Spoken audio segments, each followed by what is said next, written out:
Go? Okay, so welcome everyone to the special joint planning and town board meeting. We have on our agenda tonight a proposed Crossroads core zoning district. So we thought that we would invite the planning board, and actually it's your night, so maybe you've invited us, I'm not sure, but you know, as most people know, zoning is the purview of the town board, and the planning board implements it. So we did have spent quite a bit of time preparing this law. At first, oh, sure, sorry. Okay, please join me while we pledge allegiance to the flag. I pledge allegiance to the flag of the United States of America and to the republic for which it stands, one nation, under God, indivisible, with liberty and justice for all. Okay. Does everyone know each other here? You just want to make sure everyone is okay. The only person that I don't know if everyone knows is Bonnie Franson. She's from H2M Architects, and she is the person that we've been working with for the last year and a half or so on the development of this law. So basically, the law is an outgrowth of the Hyde Park Walks pedestrian study that we commenced in 2012.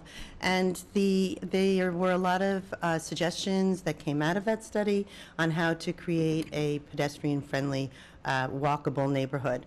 And you know, when the current board came in back in 2012, it was a very clear expressed interest on our part to try to develop ways to revitalize our commercial hubs. And latest trends in urban planning really emphasize the need for walkability. And it's kind of a new mindset that has been permeated planning in just America, in the sense that there's been a bit of a movement away from large suburban lots, and people are now, of course, having smaller families. There's demand for a different type of housing that's more centrally located and of smaller size, and that's partially a function of economics, but it's also a function, I think, of values. And so we kind of took incorporated the changes from Hyde Park Walks and our own desire to redevelop and revitalize our commercial hubs, and we worked with Bonnie to take that information and bring it forward into a set of recommendations, which she did under a Greenway grant that we obtained 2 years ago now. And then the next step was to create a proposed a local law that would outline these zoning changes. So with that, I would like to hand this over to Bonnie and let her really just explain to you the way this developed and what the intended, the goals and the intent of the law and how it will be implemented. The only thing I'm noticing is that Bonnie does not. Yes, she does. Okay. She's ready to go. So go ahead. Can you hear me? Okay. Yeah, sure. Yeah. Okay. I'm not sure if this is on. I think it is. So thank you for inviting me. Thank you for allowing me to participate in this important endeavor. Just as background, my name is Bonnie Franson. I work with H2M. I am the Department Manager of Land Use and Environmental Planning. But to give you some history, I worked once upon a time for Stuart Turner and Associates. And I don't know if anyone recognizes that name, but Stuart Turner and Associates had worked with Tony Nellis and Associates to prepare a draft comprehensive plan back in the 90s. And the whole concept of the cores and nodes and corridors evolved from that comprehensive plan, which ultimately, through a process, was adopted as part of the 2005 comprehensive plan and the zoning as well. We have been working on evaluating the Hyde Park Hamlet. It's your historic hamlet. And there's much in the way of goals and objectives that have already been expressed in your 2005 comprehensive plan, which intended for it to be a very walkable, usable, friendly, mixed-use residential, non-residential core within your community.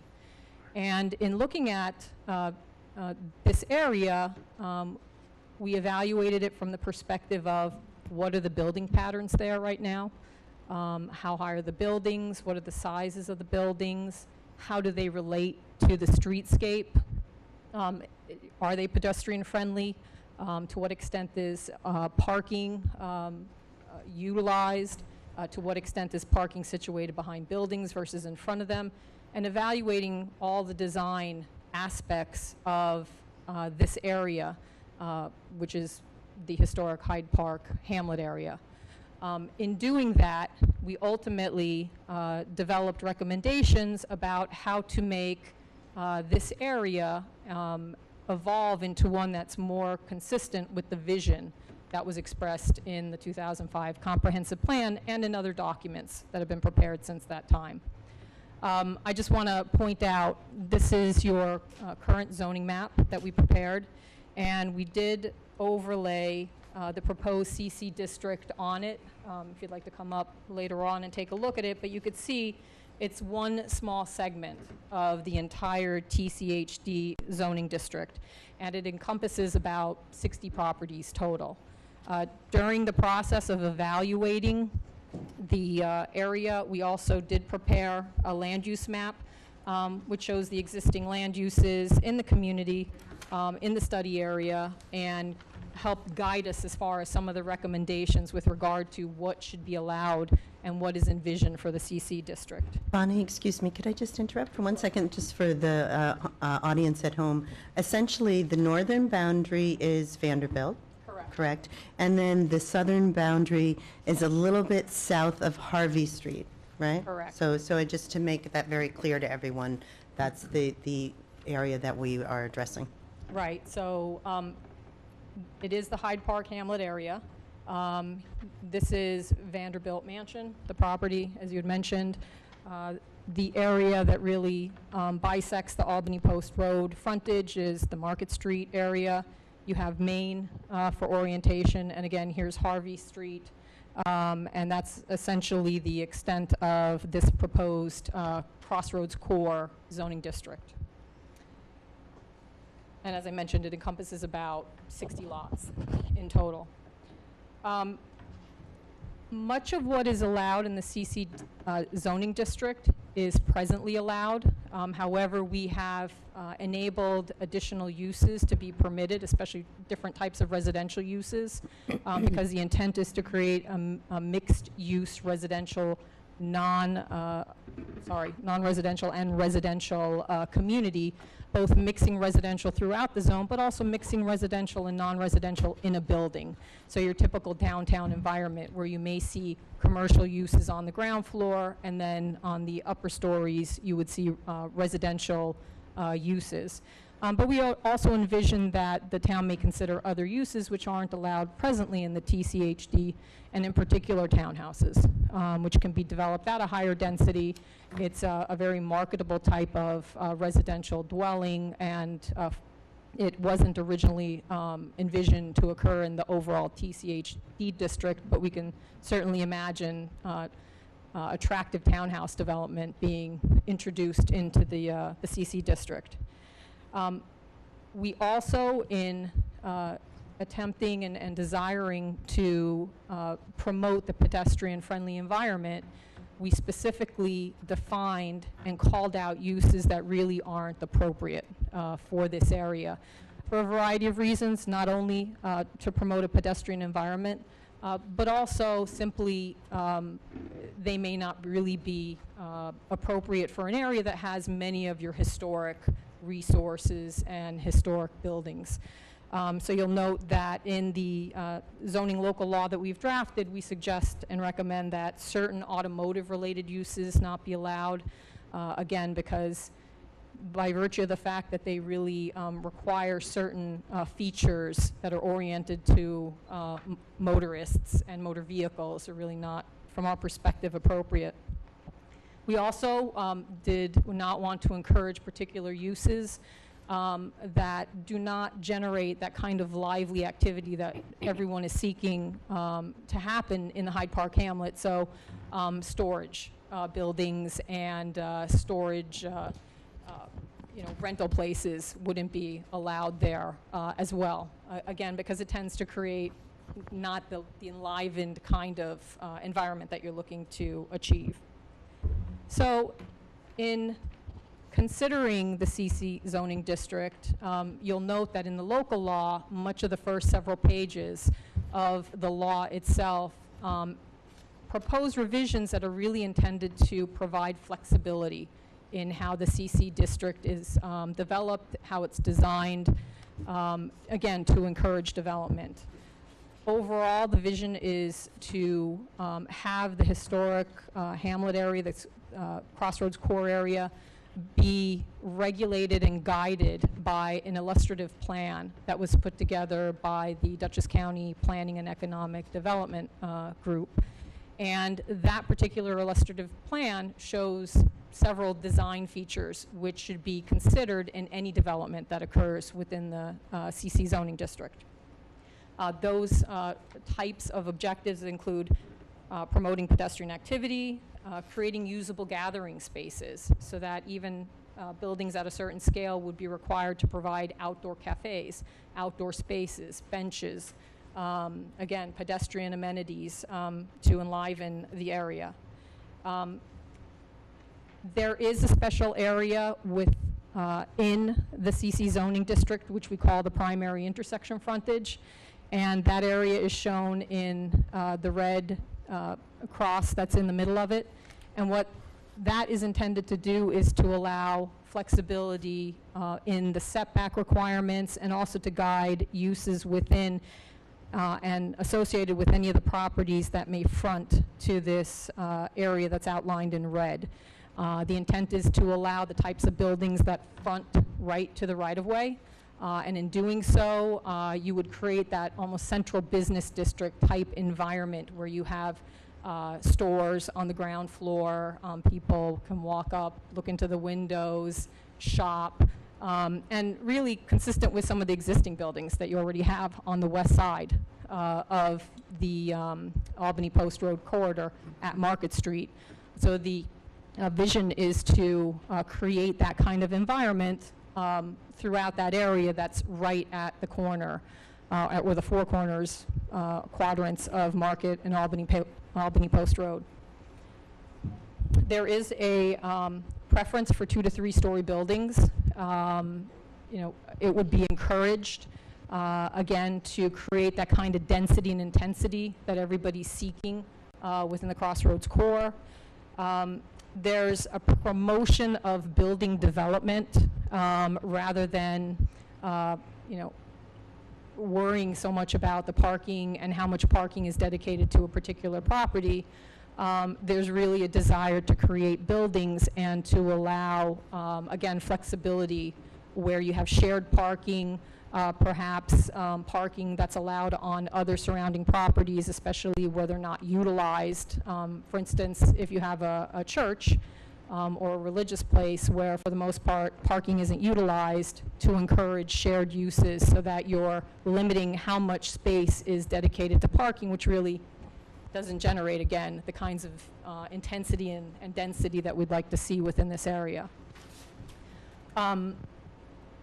In addition, we acknowledge right in the zoning that this area is not presently sewered.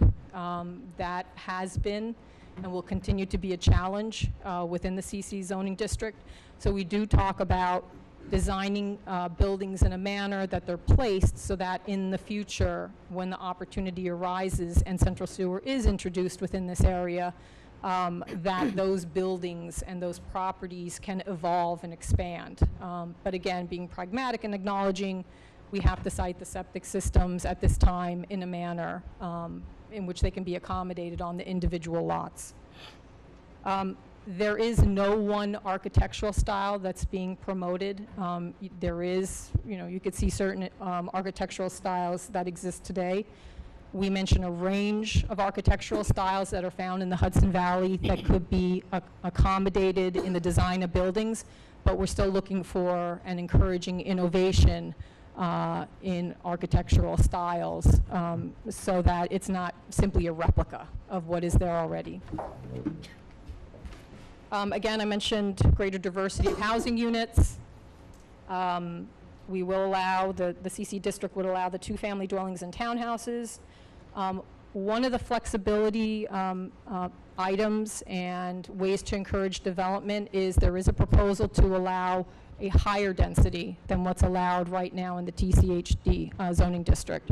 So whereas the TCHD allows 8 dwelling units per acre, the proposal here is to allow 10 units per acre. And we'll discuss a little later, the county has done a preliminary review of this proposed zoning law. They're even suggesting possibly going to 12 units per acre to encourage, again, this activity and residential development within the Crossroads core area. This area, unlike the TCHD, would not be regulated by scale. Scale is one of those regulatory schemes within your zoning where there's a limitation on the size of both the building and the area that's dedicated to parking. That has the effect of limiting building size in essence. And because the town is really looking to redevelop and revitalize the CC zoning district area, scale would not be regulated.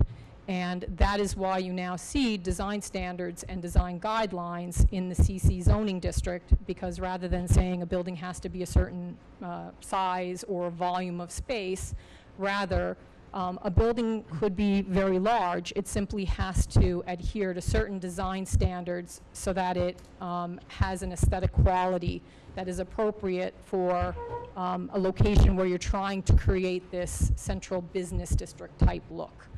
And so you'll see in the local law some of the images that we've pulled that we think might be appropriate for larger buildings. And certainly, you know, we would look to the boards to guide us as far as whether you think there are other photos or images that are appropriate as a guiding design for the CC zoning district. The impervious coverage would still be the same as the TCHD district, so that's not changing. There's slightly larger yard setbacks. The CC zoning district is somewhat, in terms of the rear and side setbacks, a little larger than the TCHD, but still smaller setbacks than the neighborhood core district, which otherwise surrounds the area. And that was an initial proposal based on simply having evaluated the lots that are there, the buildings that are there, and looking at the existing setbacks. So that's one of the differences between this particular zoning district and the TCHD zoning district. We are proposing some flexible parking requirements that are not in the code right now that relate to if you have a use within the CC zoning district, but your property essentially extends to an adjoining lot, that based on certain design standards and requirements, you may be able to use that lot for parking in that adjoining district. You may have to merge the lots. There would be design requirements for screening, a lot of protections, especially to the extent that a parking area may end up adjoining a residential lot.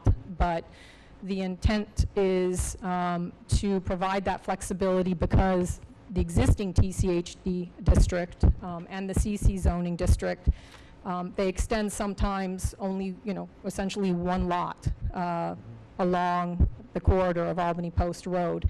And so if any of the existing businesses that are there want to in any way expand, the desire is to have the buildings and to increase the density and intensity within the CC zoning district, so it may require a little flexibility by allowing another lot to be incorporated within an adjoining zoning district.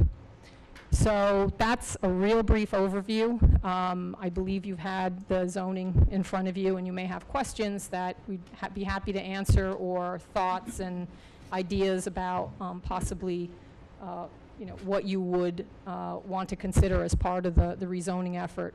The other comment I wanted to raise, which the town board and the planning board may want to discuss, is that the county also, in promoting a pedestrian environment, would like to see potentially drive-throughs prohibited altogether.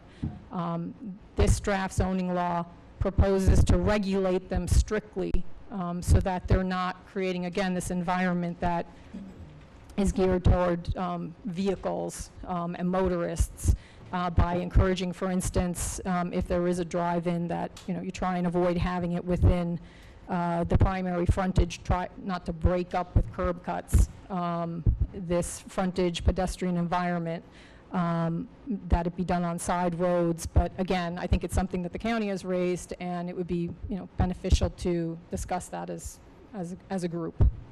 So. Okay, well, thank you for that very succinct presentation, Bonnie. I think what we should do is, if anyone has questions that they would like to direct to Bonnie, that we would do that next, and then I would ask for the town board to provide comments, and then Michael will have the planning board provide comments. But first, I'd like to offer anyone the opportunity to ask Bonnie for any clarifications. Ed? Go ahead. Thank you. Bonnie, my question is, how did you select the southern boundary for the zone? Why didn't it go further south or not so south? Right. It just evolved as far as there have been a variety of thought processes and options to explore. That's about the point where, from our perspective, there seems to be a transition in terms of the sizes of the buildings, the types of uses that occur there. In that area, from the end of the CC district to really when you get to your retail core down by Pinewoods, it seems that it's more office-oriented. It's lower intensity, lower density, and we didn't necessarily at this point want to change the TCHD as it's applied today. The primary intersection frontage at the intersection of Albany Post Road and Market Street, that's where we're thinking about creating this core and higher intensity of uses, and not necessarily having it stretch at this point further down the corridor. And so we just saw that really, again, just based on the uses there, you get to the church at that point, that was kind of a stopping point from our perspective. But again, I think, we want to hear these comments to see if there's thoughts that it should or shouldn't be extended. Well, isn't it also true that the area to the south is not TCHD on the east side, that's actually neighborhood? There's a point, yes, there's a point where, because what is going to surround the CC district, you'll have some NC district, but then it at some point becomes residential in character as well. Mm-hmm. So that was actually, Although on Route 9 is a neighborhood district that, and TAD, isn't it, am I wrong about that? The front lot is town center historic, and then beyond that is neighborhood. Right. TCHD does go, except at the church. Except for the church and That is and a in couple district. of Yep, properties. on the west side. Yes, on the west side. So I think that was kind of one of the philosophies that our zoning administrator had shared, is that she'd like to see that distinction between districts remain. And so if you had changed it to the CC, then you kind of would have lost that demarcation that the residential district provides. I mean, that was her philosophy, but I know why you asked that question. I did. And I think that's consistent with, again, going back some time, but there was this idea that you would have cores at the major intersections, and you would come in and out of them, so that it wasn't one ubiquitous zoning district that allows all the same things, that you would have intensities at certain areas like the Hyde Park Hamlet, and then you'd have a transition, and then, again, have a major retail core farther down. I just want to add, it was also because there were schools there too. Right. When you transition in that section, you have both neighborhood use, schools, and, as Bonnie said, offices, low intensity. So it seemed to make sense, because I was part of this first discussion, and we were kind of wondering where to stop it along the southern border. And there was discussion to go all the way down to Pinewoods, but then that becomes your real commercial core. And you lose some of your historic element the further south you go, too, because there were big lots that were developed in the 50s. So it just seemed to make sense. But in your comments, if you think it should be extended elsewhere, please do so. And you had a question, Bob? Yeah, I had two questions. Were we also considering, as part of this whole idea of expanding parking or shared parking, we talk about on-street, was there any thought given to having parking on Route 9 on either the west or east side? We used to have that way back in Hyde Park. In fact, a lot of it was done with angle parking. Traffic engineers don't necessarily like it, but Right. the reality is, was that part of the considerations here? It's part of a future consideration. I think Aileen could speak to the discussions with DOT. In fact, as we were doing research of the historic hamlet, we have pictures of vehicles parking along Route 9. And there's certainly a desire to do that, but I think it requires additional work and Actually, feasibility. we could probably have another joint meeting at some point to bring you all up to speed on some of the work that we've been doing. We worked with DOT for a period of about a year and received a plan from them, a conceptual plan for basically from Vanderbilt to the Terwilliger. And basically, it is a design that is pedestrian friendly. It's based on the corridor management plan, the BFJ study, and in several areas it does include on-street parking on Route 9. So what we have done actually is applied for a TAP grant, and the entire project is massive. I mean, it would be, a project well in the, $10 million to $20 million range. So what they suggested that we do is break it up into phases. And so the first phase that we applied for with the TAP is for the southern part of Route 9, and it does incorporate some, that particular area did not incorporate on-street parking, but it did incorporate like green space on the outside of sidewalks and crosswalks and some other pedestrian amenities. So we don't know whether we're going to receive that grant or not, but then in further segments, it does include on-street parking. Yeah, because some few spots in here, we do refer to it as part of the proposed local law.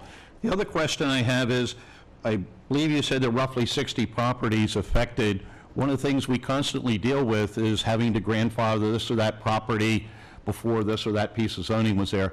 Do we know how many properties would not conform with this proposed law?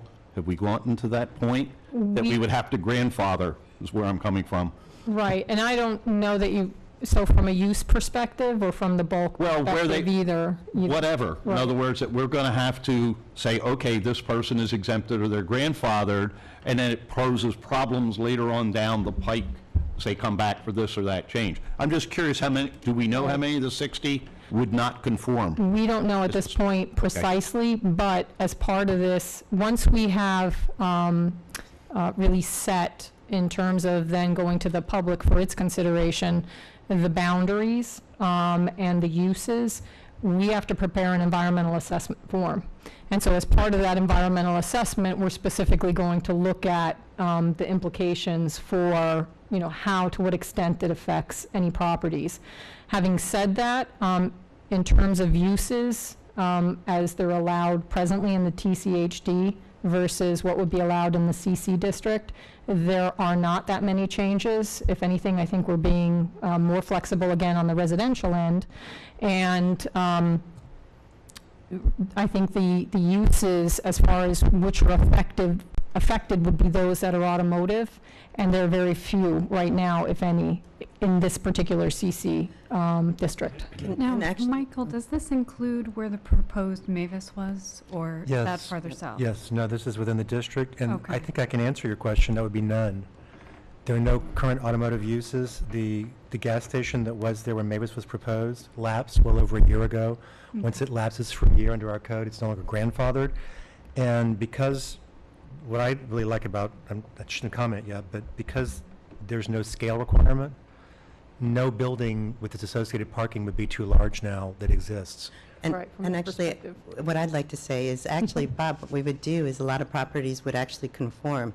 Because Yeah. as we all know from observation, there's a number of two families that exist in this area they would actually conform, because strangely, two families were not part of the Town Center Historic District. So, and also, the property where the nail salon is on the corner of Market and 9, I'm sure there's probably 8 or 9 units in that building, which, Right. So then in actuality, they would be more conforming than less. Right. Which would make your job easier, wouldn't it? It's a very good question. It is, yeah, it's a very important It helps, question. obviously, if it's not going to impact anybody negatively, it helps to sell it. Right. Yeah. But although, Warren, Yeah, if I can clarify that, just so there's no misunderstanding.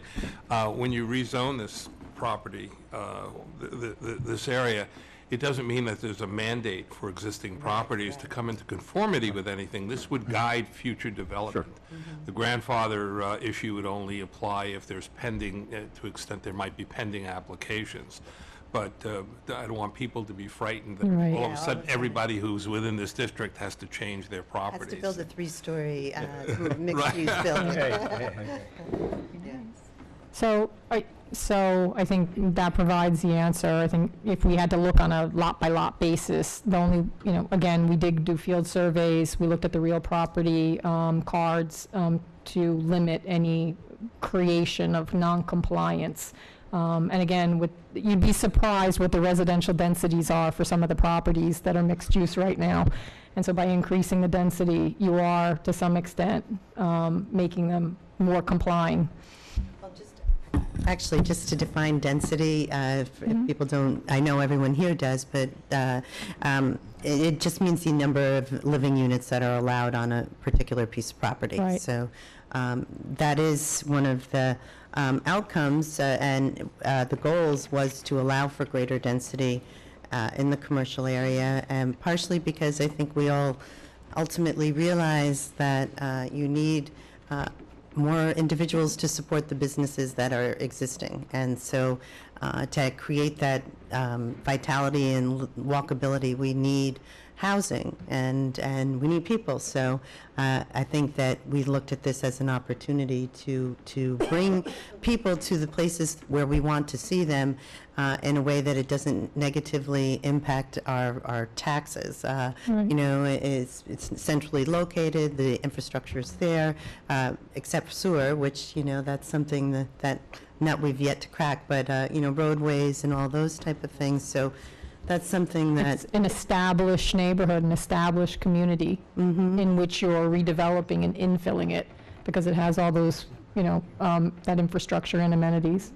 The other district that is 10 units to the acre is the Landing. Right. And I will, again, if anybody has thoughts, I'm kind of curious about the county's reaction, which is, we would like to even see more, which is 12 units to the acre. So I don't know if anybody sort of thinks or has a reaction to I have that. a question about that. Is there a general consensus on what density is needed to support a community sewer system, or even a septic system that can be shared by private properties? It's difficult because only the cost is going to be variable depending on the level of treatment that's required, how many properties are initially incorporated into the district. So it really, it could vary. The type of system, the discharge point, all those... How much piping, again, how far do you have to carry the discharge, et cetera. Because we know that 1 per acre is definitely not enough. But Absolutely. there's not on the other end like a minimum. that- I can certainly, I can ask, but I think only because it really depends on the district, what's there now, because what's there now is going to have to support to some extent and pay for it until the development does happen. It's, it's variable. And so to bring you to the other point, so in reading the county's comments, they indicated that you could use density bonuses to increase the density when developers are complying with other aspects of your desired development. So I think I personally think that's a great strategy to make it, basically what we want to do is make it so a developer, can actually make money, and come in, and they will know in advance what the community is looking for. And again, we gathered that information through our pedestrian study and also from feedback from our business owners and residents of this area. And that's really bringing that information together is how we arrived at this. So, but you did bring up the other county comment, which I'm curious how everyone feels about the concept of prohibiting drive-throughs. This is something that, in our proposed law, we didn't prohibit drive-throughs, but instead tried to manage them to the benefit of a potential project. So that's just something that I'm curious about feedback. Well, I would love to give you some feedback. I think eliminating drive-throughs in this area would be something that I would not support. We live in a real world here, and if a Walgreens or a CVS or any type of drugstore wanted to move in and build a beautiful facility, they all have drive-throughs, and I would hate to prohibit that. I would like to make sure it's sensible. I like, walkable, and I think if we can lay it out the way it is now, not only would we be business friendly, but we'd be business ready for them, and I think that's real important. So I would be against not having a drive-through. Okay. Anna, did you have any opinion on that? On drive-throughs? Yeah. This is such a small area, and the focus really is on walking businesses, so I don't see a drawback in prohibiting. However, the way it currently is written comes pretty close. Dave, did you have a thought on that? I sure do. On drive-throughs, I hate them. And because I've worked at stores that have them, that's really why I hate them. But like Kenny said, CVS, Walgreens, what drugstores I have worked at, and they all have them. There's one in Red Hook where they do not have one. They want to move out of there, and they want to go to the IGA, I think, so Oh, is that they can so? have the drive-through. So they're moving away from the center of the village up a bit. It's very important to those businesses to have a drive-through. It's in the corporate head, and they have to have them. But again, there's some pretty limited areas in here that would prohibit it. There are also some areas which would allow a bigger unit. So I don't know. I hate them particularly. Personally, I guess he doesn't like it. Right. but a business does. Well, personally, on my feelings with the going back to density, I think the higher density we can have for support the businesses and people putting up these buildings, business owners, now they can get that rent from tenants upstairs and have a business downstairs. It'll reduce rents for businesses on the lower floor, hopefully. And going to the drive-through, concept, I think that in this area, the character that we're trying to achieve with this is, small shops, vibrant, a lot of street activity, pedestrian activity. I don't know if drugstores or CVS are the kind of stores that we're trying to get in here, more, entertainment type things. I would support, not having the drive-throughs in this area because of the size and the scale of it. But Ed? Yeah. I get two. Two. My feeling is, while I understand about the pharmacies and their issues, I think of banks, which would be a primary thing we might want to attract to an area like this. And certainly to say you can't have an ATM is going to change the way banks do business today. So I don't think we should prohibit it. Actually, I would not have a problem if we did want to prohibit drive-throughs, only because we really are focusing and trying to create a pedestrian-friendly with the deli shop below or the little cafe below. And the last thing you want is more people, car interactions. The reverse example of this whole thing is McDonald's, which is currently being rebuilt. They're doubling the number of windows, and now every single car that comes in there is going to be intersecting with any people that want to walk through as a pedestrian. I just don't think we want to go that direction again. I really don't. And that was a major issue with the setback of the building too, why we couldn't bring the, the frontage up to the road like we wanted because of their drive-through. Do you think it would have been a better design if that if the drive-through were not a factor? Absolutely. Well, absolutely, that building should have been over near where the traffic light was. We had multiple proposals to have the grand entranceway to a food store in the back, and then it made some sense where it was, but it really honestly shouldn't even be where it is today. I think that's what, though, distinguishes the Crossroads core, though, is that it kind of allows the town center or historic district to have those type of businesses, but now you've carved out a place where you're actually encouraging density. By doing that, I think you're automatically going to kind of discount some of these, the McDonald's and the CVS's, because we're almost requiring them to have apartments above, and they'll almost always tell you that's not anything they want to do. They don't want to be landlords. They don't want to have to deal with tenants.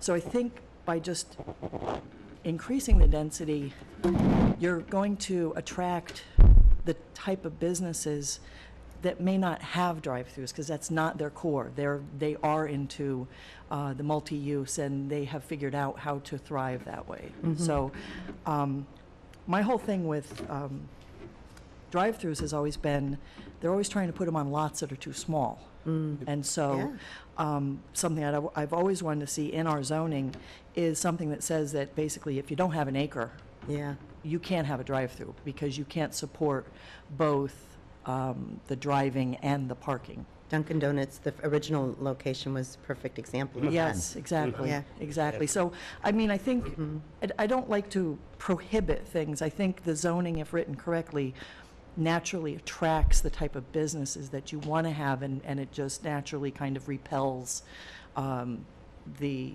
non-pedestrian oriented interactions. So I personally like the higher density, because I think that would drive someone to say, wow, with 12 units now, I can... It's a much better investment. Because they may have to build a sewer to do that, so that might give them the price point that they need. And the other part I really liked in here was the part about the master planning. So if there's somebody out there listening and seeing this, they may have been eyeing certain properties and going, geez, if I could only build an apartment building here. There could be people out there already who have kind of been saying, wow, if I could only put some real residential units here. So by doing the master plan portion in there, you may have someone walk in and go, here's my master plan, which would be great.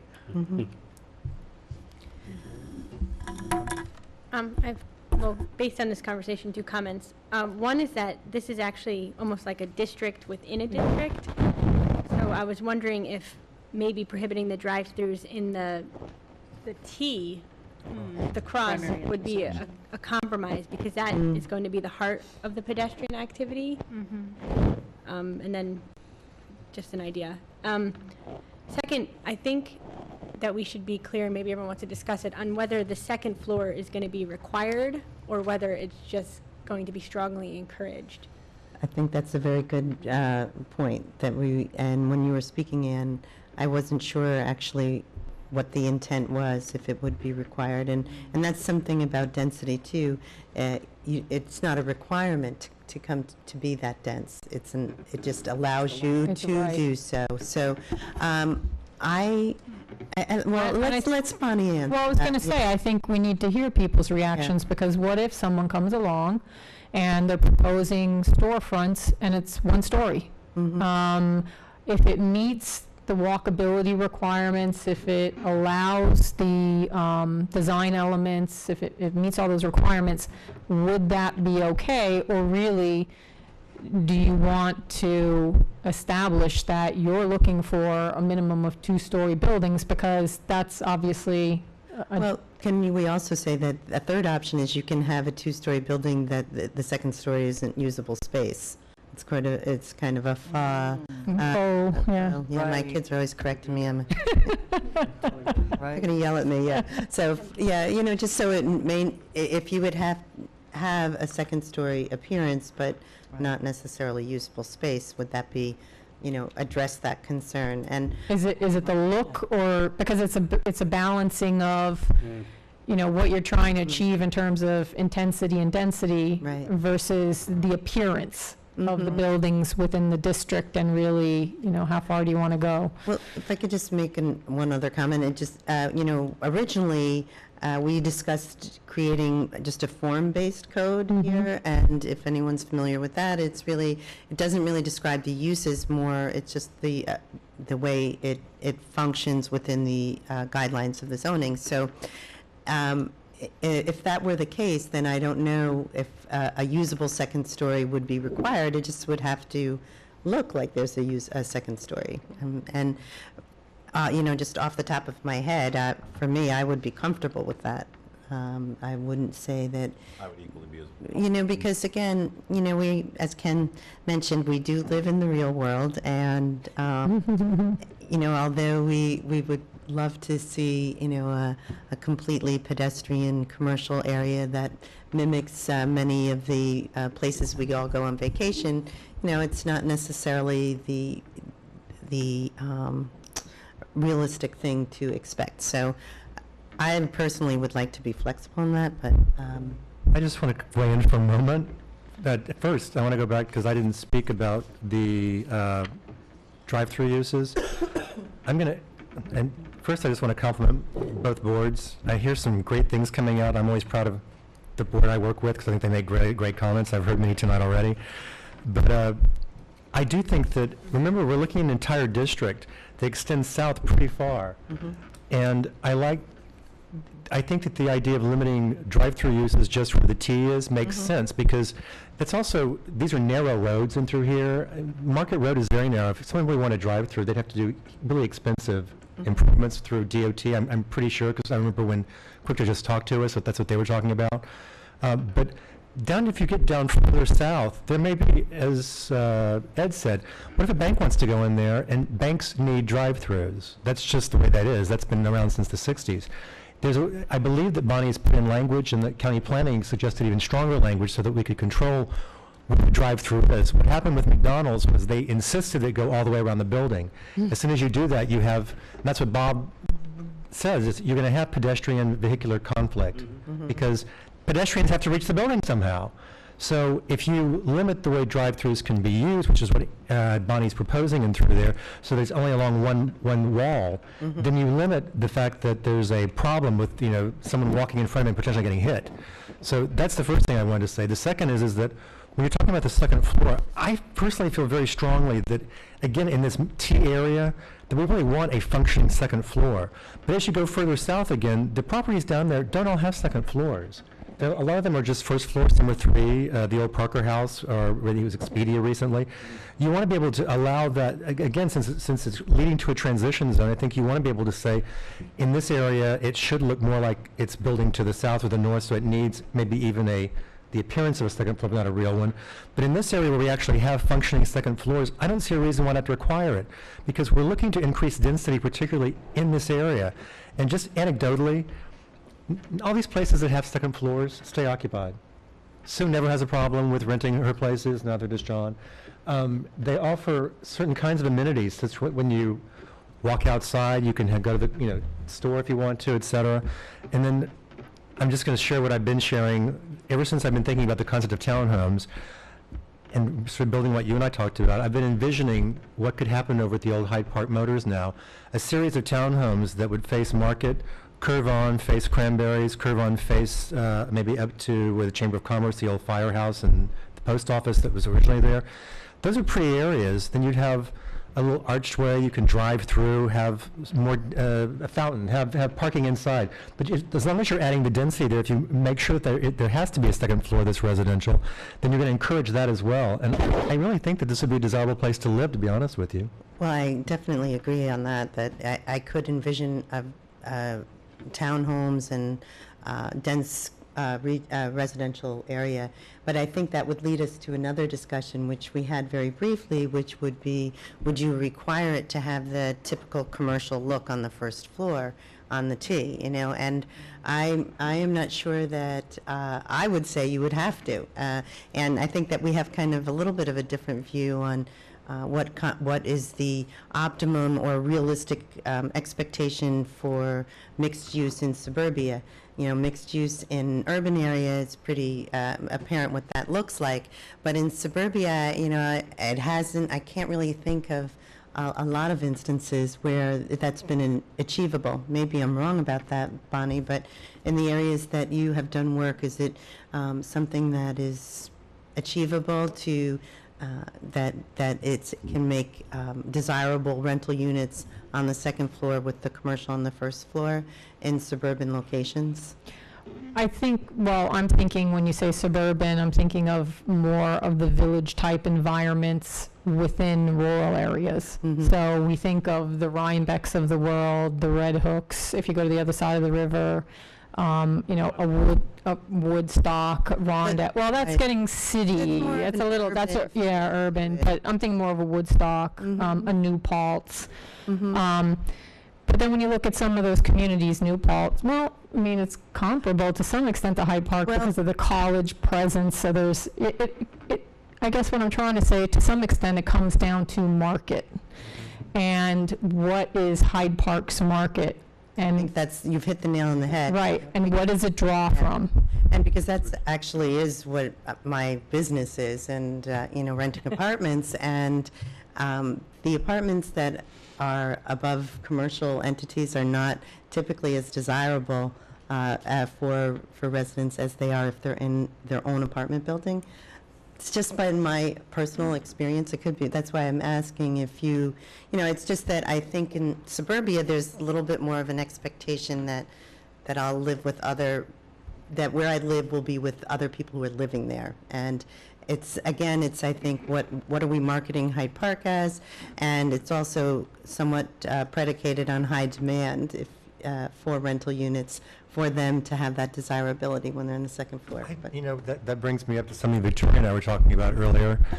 I'm not certain that when I'm talking about townhouses there, I'm talking where the first floor is residential. And then, You are. I am. Yeah, yeah. I'm not certain that you always have to have, I mean, if I'm going to buy a townhome that's 2 or 3 story, I want the main floor to be my That's place. what I'm saying. And I want my windows to look right at the post office because it's a charming, beautiful building. Right. So I'm always not sure that we need to require, in other words, commercial on the ground floor. Right. Good. I like to So see that's second kind of floors.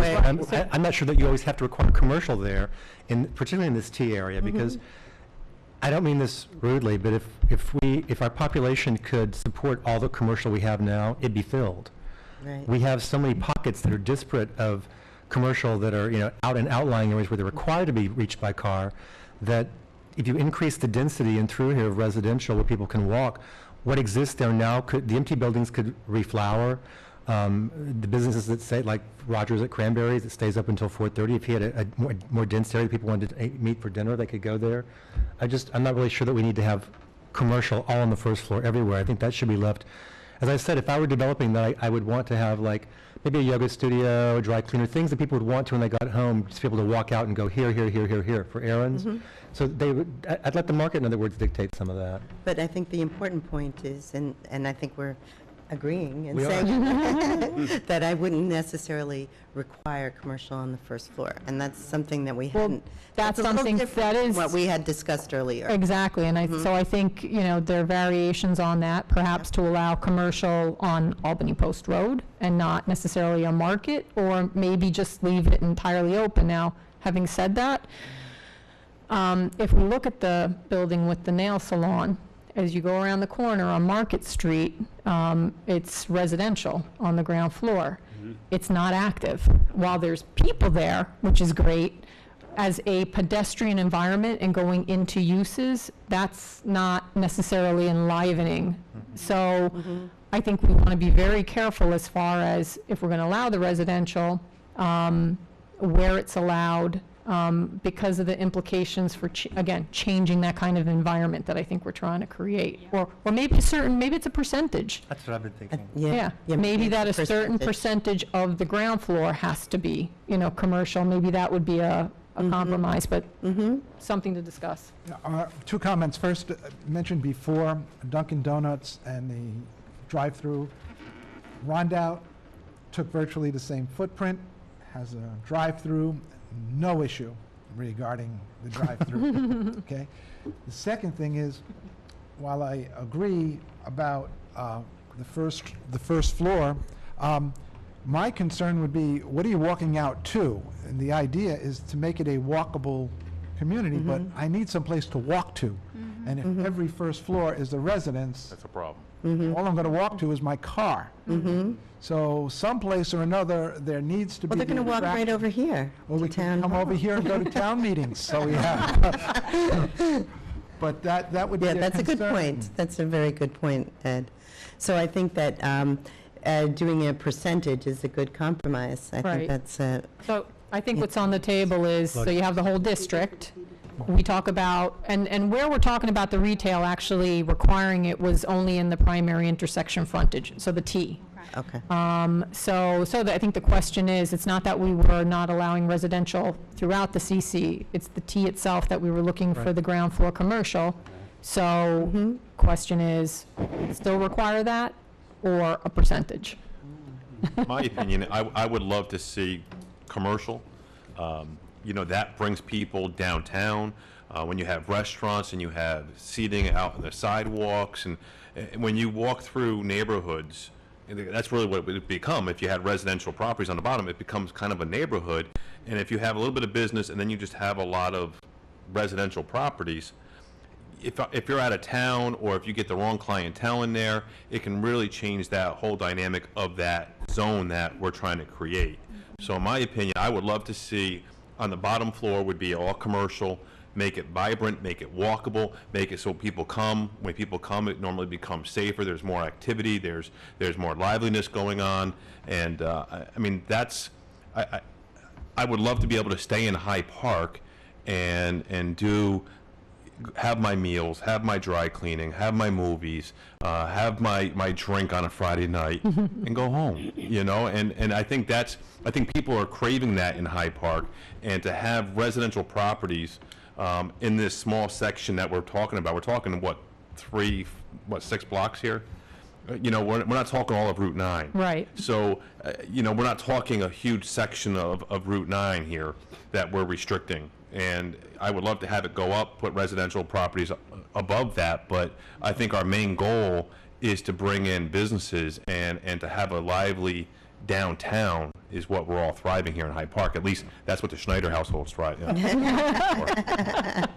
to add to that, if our market is tourism, people parking at Vanderbilt and walking to this intersection, where are they walking to if it's residential on the first floor?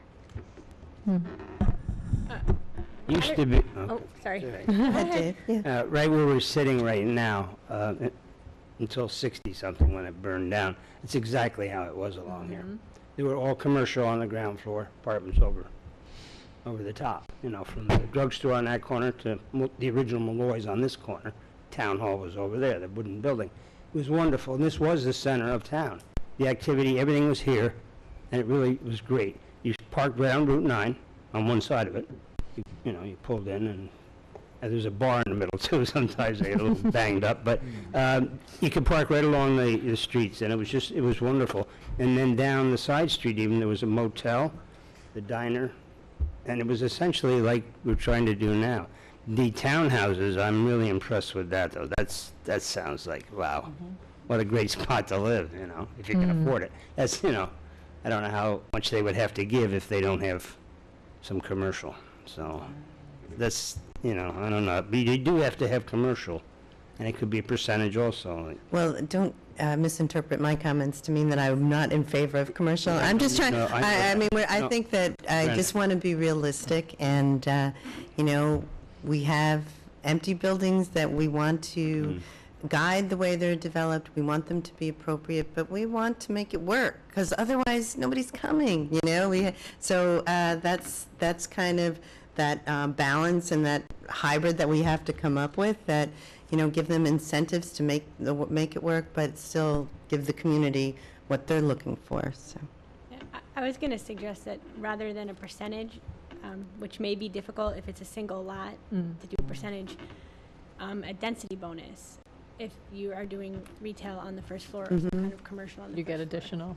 Additional bonus. The problem is when you have the flexibility, that you can build the structure now, and then in 5 years, someone is going to come in and either want to convert it to an apartment or do whatever the market calls for. So we'd have to think about how to deal with that situation. Right, because there are downtowns that because they don't have the activity, what you don't want to see is where they build that commercial look, the commercial space, and then someone wants to convert it to an apartment and put curtains in front of it, you know? Exactly. That's exactly right, because like if they can't make it work, then there is that incentive to then take that commercial space and convert it, and that is the least desirable. The only issue I'm seeing is if you're going to allow townhomes, which I think is desirable actually in this area, because it kind of echoes the little houses we have both sides of the market. Your townhome doesn't start on the second floor. Those are typically rentals. So I think, I listened to Ken's comments carefully, and he's right. If you just do a percentage, say 30, you don't create, or yours and Bonnie's as well, you don't create the liveliness of the activity to get people to come here in the first place. So, but I also don't think we should ban some residential on the first floor, because I think, like I said, a townhome, if a developer's going to do a mix of townhomes and apartments, the apartments can go on the second and third floors. And there's some townhomes. Yeah, but the townhomes, you want to be able to walk into your front door and then walk outside. So we just have to figure out how to allow that to happen too. Right. Could be. And think of it from a geographic perspective, because maybe you may feel more strongly about having the non-residential on Albany Post Road than, let's say, heading out east on Market Street. So, I think that's part of the mix too, is where we're thinking about. I think that makes sense, conceptually, to allow townhomes on Market, because Market is very residential and require commercial on Route 9. That You makes have sense. the post office, and then you have the chapel, and they're already, maybe transitioning, whereas Albany Post Road could be strongly, commercial. But again, another concept. And I'm going to throw out one other comment, which I just personally experienced, and that is you want to have some first floor living for people that are ADA compliant. Exactly. We've had 2 people in wheelchairs in the last 12 months that were temporary situations, rental units. Yep. 3 months, 80, you just go right in the front door. You almost have to have some level of first floor for that type of situation. Particularly, we have some number of seniors in this area. Absolutely. And if you think about the money streams that are out there, where developers can obtain funding, some of it is the senior housing. And today, we showed an apartment to an 88-year-old woman who is coming up from Florida to live near her kids. And, of course, she needed to be on the first floor. So it makes it more flexible and workable if So that's some in fact what we percentage get. is needed then, I think, for that first floor. I just go back to, we're not talking all of Route 9. We're No, talking, no. we're talking the small section here. No, you're right. And, it's... It has to be the downtown. Right, we're not talking East Market to St. Andrews. We're talking Yeah. a small section here that we really want to make it a center of town and to make it lively. And that takes people. Right. Yeah. And that's how it was. But, Back to the future. We have those pictures too. yeah, we do. In my mind. So we've kind of expected to do this a little bit more formally, like the way Michael does, but it didn't really work out that way. But, No, so I think this is good to let people ask questions. I do want to just see if we have general comments rather than questions about it, because the questions have opened up areas that are good for us to consider as we go further down the line. But I'm just going to start with a couple of things that I wanted to make as points about what really I think that this accomplishes. One of which is, and the property owner is here, when we had, what exists right now, the Town Center Historic District, commercial, general is allowed everywhere. So that means any use at all. and can you explain where that is? That means that from the Vanderbilt Estate all the way down to St. Andrews Road, or I'm sorry, the Veterans Memorial, whatever it's called now. Any commercial use is allowed, any. So what you had was in this section of town, which is relatively quiet, and even what we're talking about to enliven it, we're talking about cafes, entertainment centers. You're talking about something that will support a neighborhood, in other words. And so when Mavis came in, the owner was quoted in the newspaper saying, I hadn't looked at the zoning, I had no idea that anything was allowed. So I think that when you're talking about, as Ken says, a very small area, to say no automotive uses in this area, it's appropriate, that's okay, particularly because we left out a big 11-acre parcel where at one point the owner of Hyde Park Motors was thinking about moving to keep it in town. So you're just saying, let's shift it slightly from this area where it's really quiet and it could support a better mix of uses that would complement the neighborhood into a more appropriate area. I also want to point out that since two of the property owners are here tonight, that adult uses are also allowed in the Town Center Historic District. So you could have had a strip bar here. That has been removed. So again, that's not to say that we don't allow it anywhere. It's just by not making this the Town Center Historic District, you limit adult uses now too. And I'm not commenting saying that they're bad. Well, but they're in an area that is more appropriate because it's the big commercial hub now. I also think it's really great to lose the scale component. And I'm going to merge that in with what Bonnie's done with parking.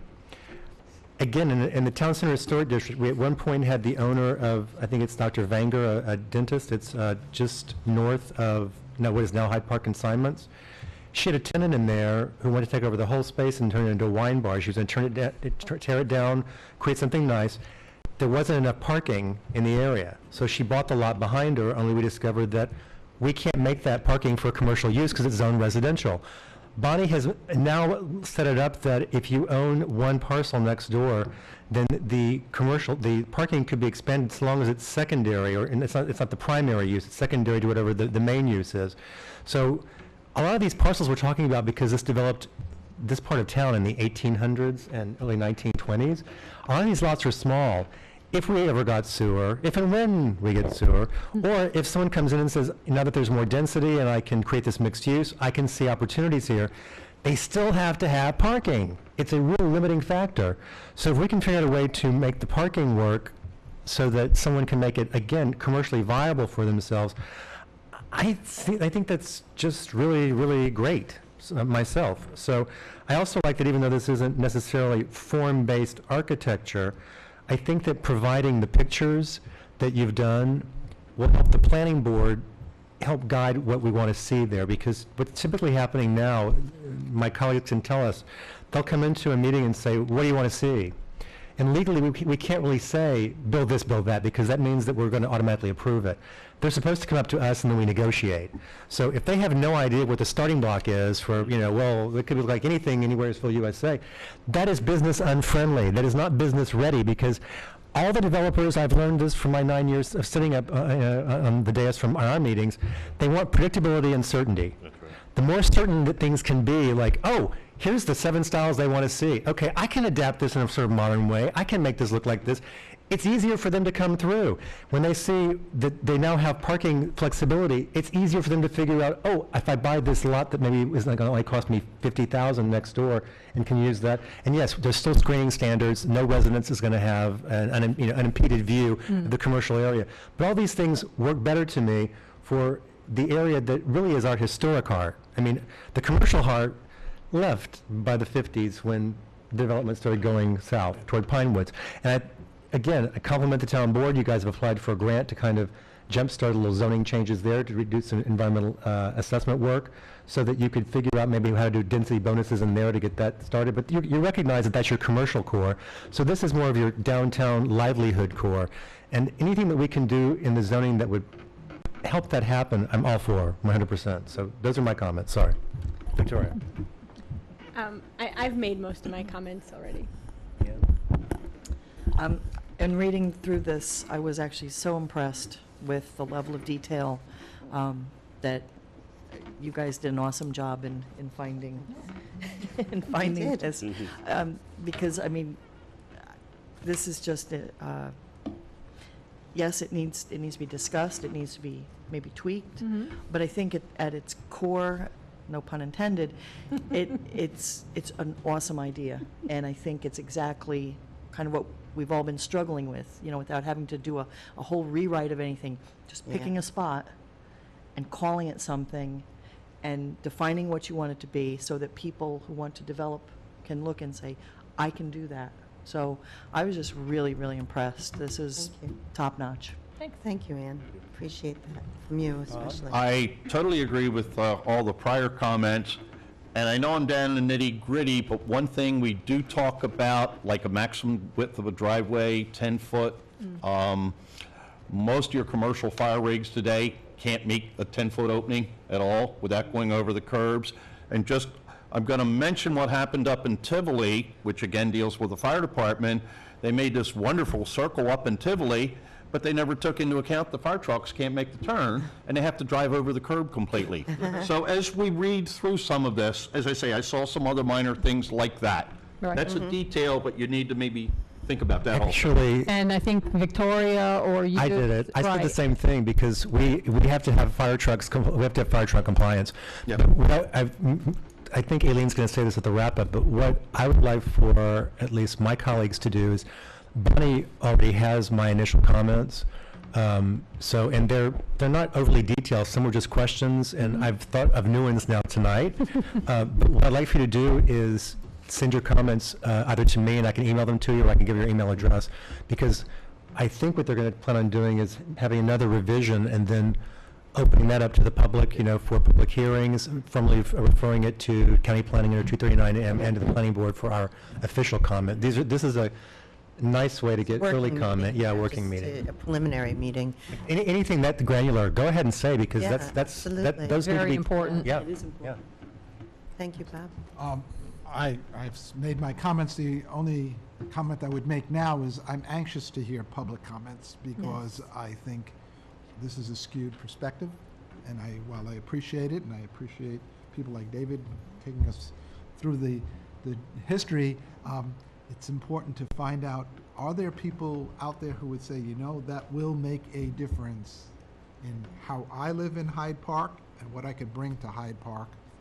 Or will it be just another plan that's going to sit in a supervisor's office and say, we had a dream, but we have nobody who's sharing it with us?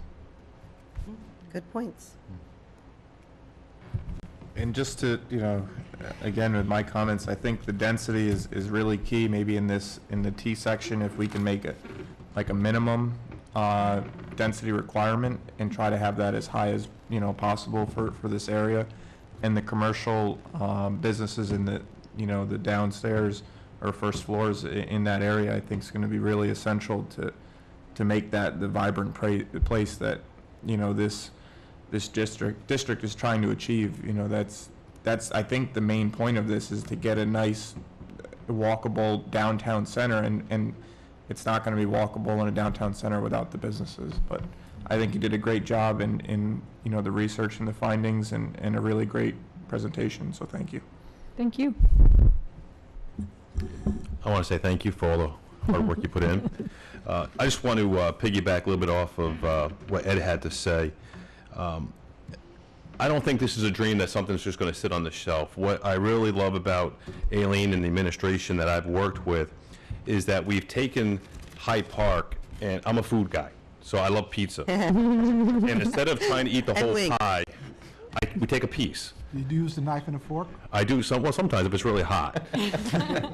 But, we're taking a piece of the pie, and we're taking 3 to 6 blocks and saying, hey, this is what we want to accomplish here in this portion of the town. It's not from St. Andrews to Market Street.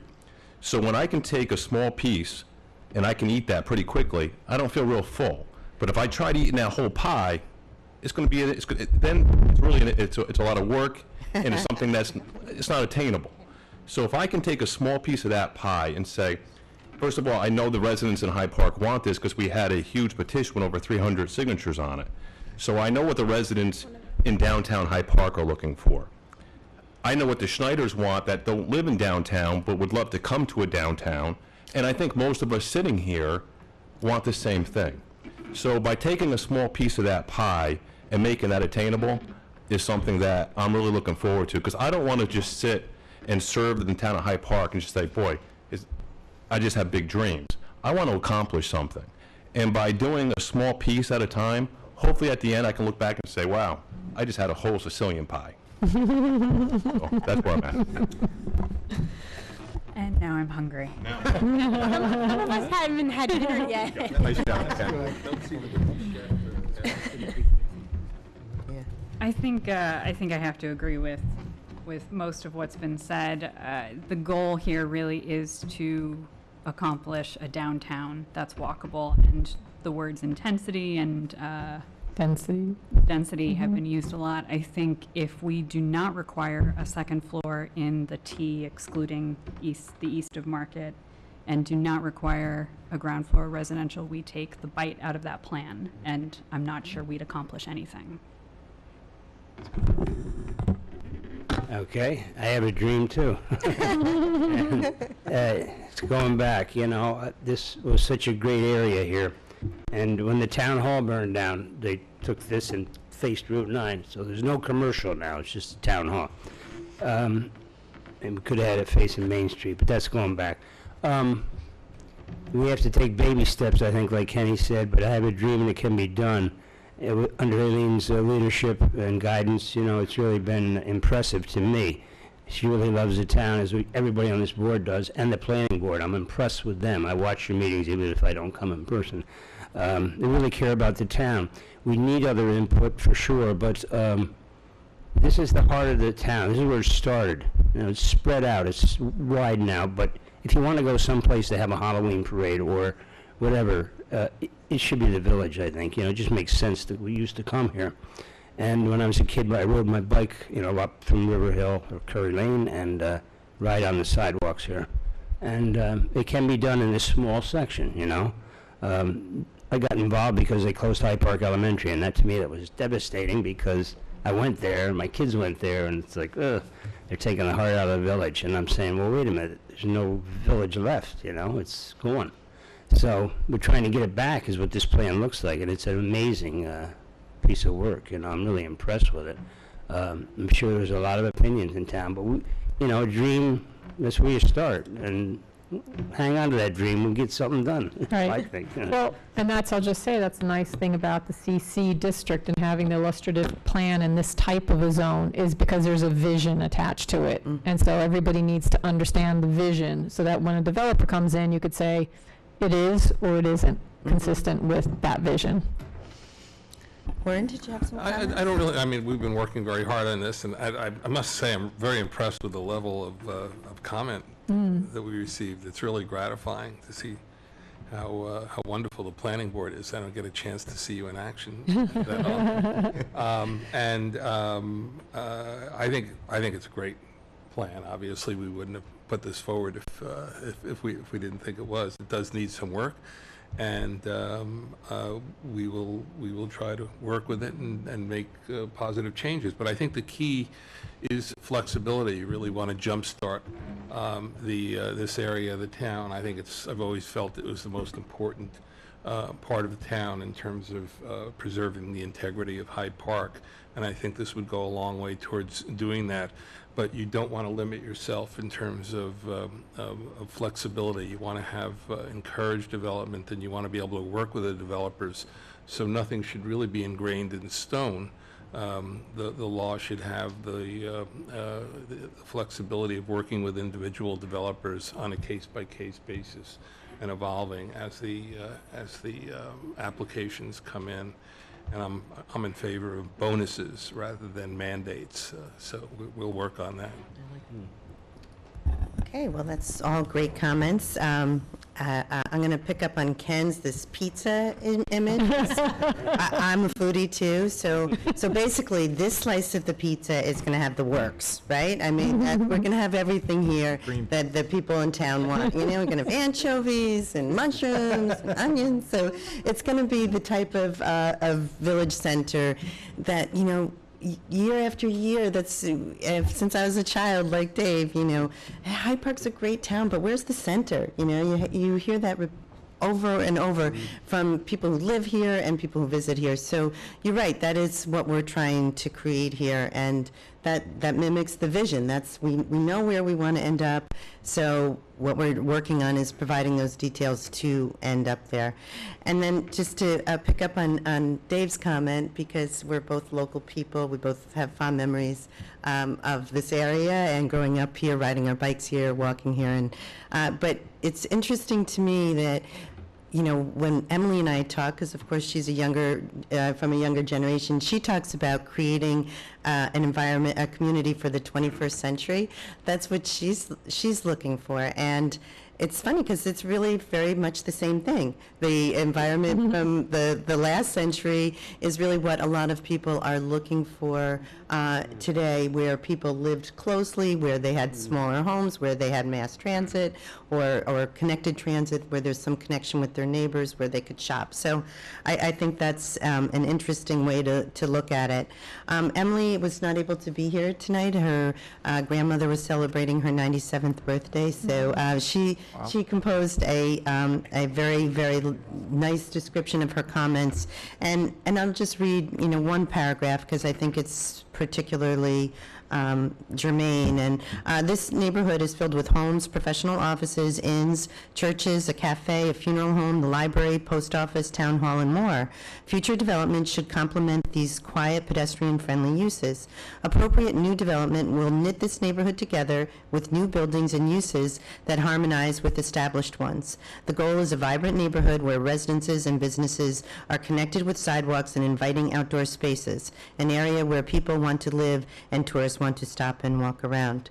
There's many other comments that she provided, which I'll give to you and to Donna for the record, but I think that really captures what we're all trying to achieve with this law. Just a couple other comments, though. Just want to make, you know, this was paid for, we early on, back in 2012, applied for Greenway funding, so they funded this grant for us to create this this zoning based on the Hyde Park walks, which was another grant. So we feel like there's been a lot of buy-in and support from other agencies and groups, and we're grateful and thankful for that. To me, what I love about the law is the clarity it provides to developers. You know, we did allude to the prior experience with Mavis, and I think it was a difficult experience for the towns, and I think it was a very difficult experience for the developer because, as Michael mentioned, he came in with a certain expectation that was communicated to him through the zoning, but the problem was it was a false expectation because the community didn't want that, and a petition with 300 signatures really established that, and it's really not fair. It's not, we want to be realistic. That's the way I hope that I live my life, or I approach this job and many others, is that let's be realistic and convey that sense of realism to everybody who's involved. So the highlights, I think, are that we have created a zoning district that will allow greater parking through on-street parking, which I wanted to also mention, Bob. If you look at the through the proposed law, it does incorporate John Clark's plan, and part of that is creating roads that are not currently there, which also creates additional parking and additional commercial space. So that's one point. It creates, keep talking about this density issue, and I'm a big believer that we need people to live here and to support the commercial establishment, so it does increase that. The flexibility is so important because now we don't have to, the developer doesn't have to attend to scale and limitations that are not exactly workable. And also on design, there's a lot of flexibility. We're not saying it has to be of colonial nature and has to have stone. There's a lot of flexibility that is given to the planning board, and we are so lucky to have such a dedicated and informed planning board that can make those decisions. So overall, I'm thankful for everyone's comments and thoughts on this, and very much look forward to the public's comments. They can email them to me or to Michael, and we'll forward them to Bonnie. And of course, there will be public comment as the law gets rolled out into a more less of a draft or a more refined draft version. So again, if anyone would like to provide comments on the boards. Is there a date that you want Well, comments I think there should be a date. a cutoff date, in other words? Yeah, because I'm just laying out the timeline and the next steps. It would be nice, our next board meeting is August 11th, or is that right? Mm-hmm. So it would be nice if we could get comments to Bonnie within a week. Does that sound reasonable? And then, would you be able to, is that enough time? Not really. I saw that look. So it would, well, so let's say we have 2 weeks to get Bonnie's comments. Right, And and then the She's got to merge everything and Just sort merge through. and sort through. But, feel free to send them at any time during that Right. timeframe, because the sooner I can kind of consolidate them and see, and then there's going to be back and forth, of course, to go through some of them, so. And then the next step would be for you to incorporate those into another draft law. Which could then go to. Then we would refer at a public- board Set a meeting public hearing. to, and refer to we'd county planning, refer to refer to county planning board. planning, Officially to the county And planning. we have, to the planning board. both agencies have 30 days to respond. So that more than likely would take place at one of our September meetings. Is I that, think we're going to need a little bit of time internally to To meet again. review and to consider and Digest all the comments. Comments and give Exactly. Bonnie direction on, so let's just be aware of that. We can talk about that tomorrow, getting together.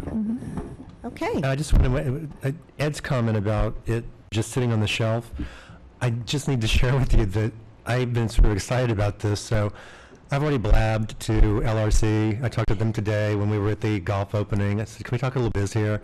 And I mentioned in specific this corner because this corner bugs me as a citizen, not as a planning board person. It's an eyesore when I go out of my neighborhood. And so I told him what we would be doing, that there would be an increase in density, it would be mixed use, and he is or rather his company, they're the ones who represent before the planning board. He knows the development community. So he got excited about it. Aileen and I also just mentioned this to Jay Deasing and Maury's Associates, who also got excited about it, and I put in a phone call to Joe Kirchhoff. So I'm going to do kind of a little street networking in the development community just to kind of show them what the initial ideas are. And I'll anything that they tell me, I'm going to bring back I'll send it formally. But I figured we might as well talk to a few of the stakeholders. But already, the two that I've spoken to, when I said no scale limitations anymore, change it so that there's more flexibility in parking and increase in density, it was like, whoa, positive in other words. So, but I like what you said, 'cause that's why I'm doing it in the first place, is not just, so it's not just sprung on them too, so they have an idea, and they can start formulating how they could talk to the investment community to see if there's any idea in moving this forward. Okay, well, Bob, did you have another? Yeah. Well, I guess I'm old school. We might be a little bit cart before the horse, and you mentioned it. Understand that we live in a town that has a lot of rock foundation. We can't do much more with septic. Right. We're either going to have to come up with some methodology for sewage disposal, package plant, something, or this honestly is going to be for naught. Yeah, I'm not trying to put cold water on it, but I moved here in the late 1970s. Some of us were here, some were not. And at that point, we're going to have a sewer system in 2 years in Hyde Park. And I realize that's an albatross, but that has been a development problem here forever. And we really need to focus also on figuring out some sort of package treatment plant. There's a lot of new stuff that is out there. Okay, and that's very, very important that we focus on that too. And I agree with you completely on that, Bob, and we have spent quite a bit of time talking with the Water Authority. Jonathan Shurens has worked with us pretty closely, and that's one of the things that we are looking at to do in the Pine Woods through that CFA grant, is to do a sewer study to see what the options are for wastewater treatment. And we've talked to him on a pretty regular basis about we need to examine that for this area. It poses there's a lot of difficulties in finding wastewater treatment for this area. But the biggest trend is to move away from a centralized sewer to a decentralized, and that's really what we're looking at. It's a whole different technology. It's a newer technology. I know Michael has some thoughts on novel ways to approach it, and actually we back when we first took office, met with DOT and Senator Saland, because one of the proposals for the town center project was to use the stormwater for wastewater treatment, and of course you need DOT's permission for that. So Senator Solan did set up a meeting with DOT for that, and we asked it. They said they would consider it. They didn't deny it, but I mean, there's no, but we know what that really means. But you're right that that's as an important part of making this really happen, is finding a way to. But I think that was part of what Victoria is also getting at, is really what is the density that you almost need to be able to support it. But you were right. I mean, for that site over there, there's a DOT stormwater easement that goes Catter Corner, or at any rate, it crosses Crum Elbow and goes to that old water plant that's down on Market. If you could get DOT permission to utilize their easement, which it's 50-foot wide as I looked, and the Department of Health recommends a minimum of 25-foot separation between stormwater and sewage effluent. If you could then get them to agree, once the easement's there, there is a cost to going all the way down across Market down there, but the higher density you have, the lower, the more numbers it's serving, the more units it's serving, the lower the cost is. So you could do that, or you could, of course, try to get DOT permission and go right down Route 9 and put it into the Crum Elbow by the bridge. But that, I think, would be, if you need National Park Service approvals, blah, blah, blah, blah, blah. Pretty much. But I mean, there are ways to look at individual properties. Subsurface is also a new one. And like some of the ones that are bigger, we have a couple of bigger lots in this, would also have the ability to do some subsurface. Again, it'd have to be probably some subsurface and some pumping, but there are ways to bring your costs down and still have an effective central sewer system. Not huge, but a decentralized central sewer system. So. And to pick up on that further, Bob, is, if you had a developer that came with a viable project and idea, it's certainly the town would go to, through the CFA process, because we have to have some government support to make this doable for business owners, because that's the problem. Essentially, you have to make it reasonable for them to do it. And without an infusion of cash from the government, those numbers never work out. And that's kind of what we've worked on with the Water Authority, is trying to find out what that number is that a business owner can pay and live with that number. And then we have to then determine what cash we need from the government to be able to deliver that for them. So it's agreed that it's a priority, and I think that if you had a specific project, a proposal, you would get a lot more attention and support at the government level to make it happen. So, okay, does anyone else have any? Before we leave, I just want to take a picture of the two towns, the boards meeting together for the Hyde Park Historical Society. We're doing a CD called, my other hat on, we're doing a CD called Hyde Park 2014. They did one 1978, I think. I don't know if any of you have seen it. Oh, Hyde Park, the documentary. Yeah. Many of us own it. Many of us own it. So, we're going to be a lot of pictures like Ken Burns, Yeah. And, so, I'll take photo credit to get in it. I can take the picture for you so you're in it. Okay, sure. You need to be in it too. Are we posing or is this an action? Writing the notes down of. It's not his decision. Victoria, this will be for your portfolio. I got it right on here for a second. Oh, hold on. I'll take another.